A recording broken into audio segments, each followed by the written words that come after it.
Здравейте! Аз се казвам Ангел и в поредица от видеа ще ви разкажа любими български народни приказки. Насладете им се! Приказката, която ще разкажа сега, се казва Болен здрав носи. Тази приказка има още един вариант, който може би ви е по-познат. Него също може да откриете в канала ми. Линк ще оставя в описанието. Един гладен вълк шетал из гората. От глад едва гледал. Отдалеч го видяла лисицата и се усмихнала. Тя познала, че вълкът е гладен и няма много сили. Едва вървял. Тоз час решила да му отмъсти и за голямата сила, която имал, и за смелостта му, и най-много за здравите му зъби. Тя само с хитринка се опитвала да преживява и винаги, когато могла, показвала на вълка, че тя е по-умна и по-хитра от него, и по този начин се отмъщавала за силата му. Сега, като го видяла такъв гладен и уморен, помислила си да го направи за присмех на другите. Отишла при него, заподскачала и започнала да се подсмихва радостно. Кумчо Вълчо я погледнал сърдито и рекал: "Що има, кумице? Що си толкова весела и радостна?" Как няма да съм радостна, кумче? Весела съм, сита съм, сега ми е паднало сърце на място. "Какво се е случило, кумице, че най-после и твоето сърце е легнало на мястото си?" Ох, кумче, да знаеш каква сватба са вдигнали в селото, що ядене има, що пиене. Ум да загубиш. Па мен ме поканиха и аз гризах набързо 2-3 печени кокошчици, пък се сетих за тебе. Какво ли прави кумът? Рекох си. Тъй той не дойде на тая богата сватба да си хапне от сготвените ягънца и от печеното теленце. "Кума Лисо, веднага ме заведи на сватбата, че както съм изпустял и теб ще изям." Да вървим, кумчо, да вървим. Ще те заведа на тази богата сватба, цял живот да помниш и да разказваш. Тръгнали, вървели и стигнали в селото. А тогава къщите били малки, ниски, покрити с слама. Вълкът и лисицата скочили на покрива на една къща, дето имало сватба. И кума Лиса погледнала през комина. По едно време рекла: Силна ракия. Брей, изгори ми устата. "Кумице, ама дават ли ти да пиеш?" Дават, кумче, дават. Колко хубаво е изпечено това пиле и с масло е полято. Тия хора знаят как да приготвят вкусни пиленца.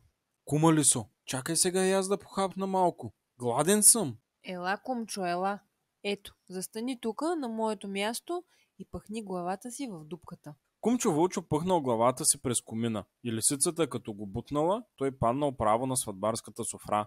Развикали се сватбарите, разтичали се, грабнали кой дърво, кой вила и погнали вълка. Той горкият едва избягал в гората, пребит от бой. Докато сватбарите гонили Кумчо Вълчо, Лисана слязла през комина в стаята. Там до огнището стояла само невестата. Лисана залапала бързо яденето, дето било на масата. После видяла едно гърне с кисело мляко и пъхнала главата си в млякото. Невестата я видяла, грабнала машата и тупнала лисицата по гърба. Шт! Червена котано, какво си нападнала млякото? Кума Лиса се измъкнала и беж да я няма, ама в бързането цялата й глава била омацана с мляко.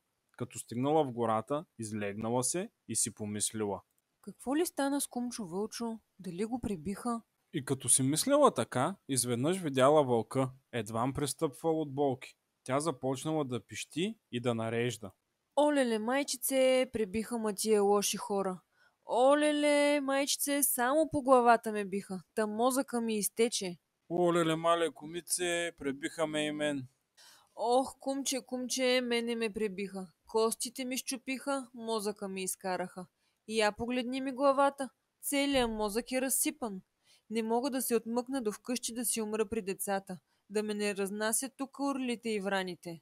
Кумчо Вълчо, като я слушал как рони сълзи и как нарежда, дожаляло му и рекал: "Ще ти помогна, кума Лисо, да си отидеш до къщи. И аз съм пребит, ама мозъкът ми не е изтекал. Ти съвсем си съсипана." Наел се Кумчо Вълчо. Кума Лиса скочила на гърба му и се усмихнала. Повървели малко, вълкът едва пристъпвал от болки, а кума Лиса не могла да се сдържи от радост, че болният я носи.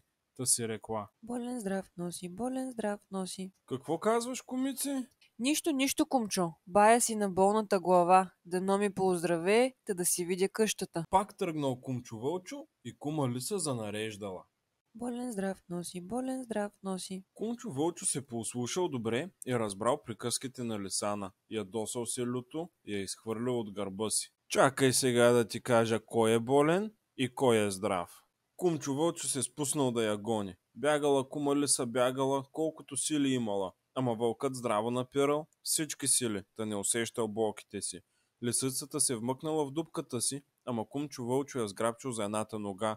Тя приплакала от болка, но завикала високо. Дръж, Вълчо, корен, дръж, Вълчо, корен.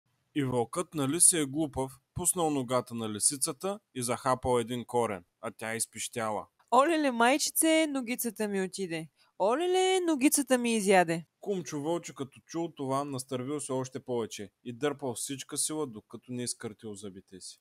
Лисицата, доволна от това, че отмъстила на Кумчо Вълчо, сега ходи сама и напада селските курници. А Кумчо Вълчо, когато се спомне за хитрината на кума Лиса, притъмнява му пред очите и изяжда всичко, което му падне.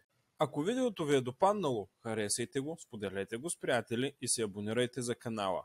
Повече аудиоприказки може да откриете в описанието под клипа. Благодаря ви.